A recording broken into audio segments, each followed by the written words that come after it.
Thank you for joining us for the next edition of the CyberSide Chats, this one on some changes and potential changes to state data breach laws that have recently happened. The first issue we'll talk about is amendments to Virginia law, which are targeted towards addressing W-2 theft. While existing data breach laws, including Virginia's, may pick some of these incidents up because they do involve typically the theft of Social Security numbers, Virginia did add a new provision that is specific to these targeted attacks on W-2s. And as you can see from the slide, where there's unauthorized access and acquisition of unencrypted and unredacted computerized data containing a TIN in combination with income tax withheld for that taxpayer, such that it compromises the confidentiality of the data, there is a requirement that the Attorney General be made aware of it. The notice also must include the name and federal employee identification number of the employer. And so obviously this is a way for the Attorney General to become aware of some of these incidents that they might not otherwise become aware of. And it's a change that applies to both payroll processors as well as employers. So it's something that companies will have to start factoring in as these incidents occur.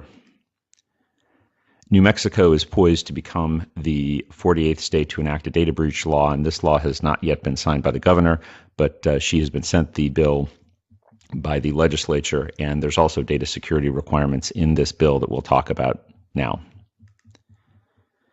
The first thing to look at for both the data security as well as the notice of security breach law is what personal information or person identifiable information is, or PII. It's a pretty standard definition, with the exception that, like some, though not the majority of states, this law does include biometric data, including fingerprint, voiceprint, retina, or iris image.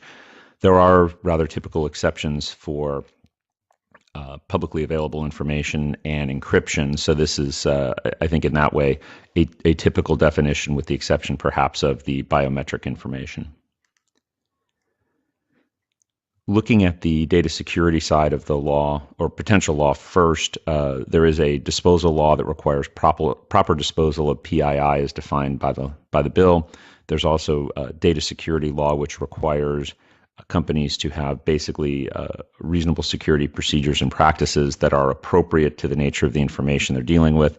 And then something we're seeing more and more of, requirement to push these kind of requirements downstream to service providers that handle PII under the bill's definition. So we're seeing, if this bill becomes law, New Mexico has certainly taken some steps to both deal with the notice issues, which we'll talk about now, but as well as deal with the data security side of it, sort of pre-breach. And finally, looking at the definition and key points here of the potential law, the first thing we note, obviously, is that PII includes biometric data. It contains the same definition we talked about before. There is a shorter time fuse on this law with a 30-day requirement. There are certain typical exceptions for law enforcement in restoring the integrity of systems. New Mexico does contain, however, a risk of harm exception, which is certainly in many of the laws, but not all of them. And so that risk of harm analysis is something that can be relied on, again, if this bill passes. Like most laws, direct and substitute notice is contemplated, really depending on the circumstances.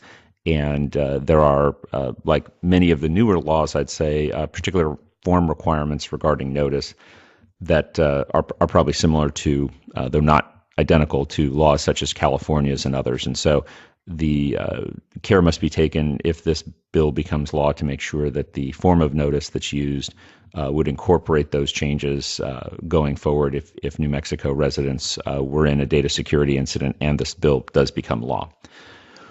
One of the things that perhaps is a little unique is third-party notices. And so it's not the majority view, but certainly not out of the norm, that notice to the AG and consumer reporting agencies is required, and that's required if 1,000 or more residents are impacted.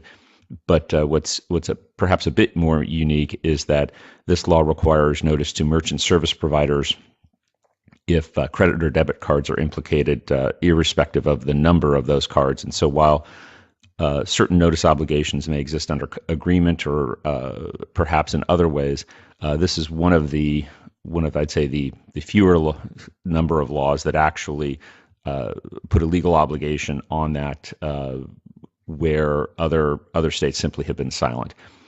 The final point, the Attorney General has enforcement authority for this law if there are violations or he or she believes there are violations. And so we don't know for sure yet if this law will pass, although I think it's probably likely. But so stay tuned for changes to security breach laws already early in the year. So thanks for your time, and thank you for listening to this next edition of the CyberSide Chats.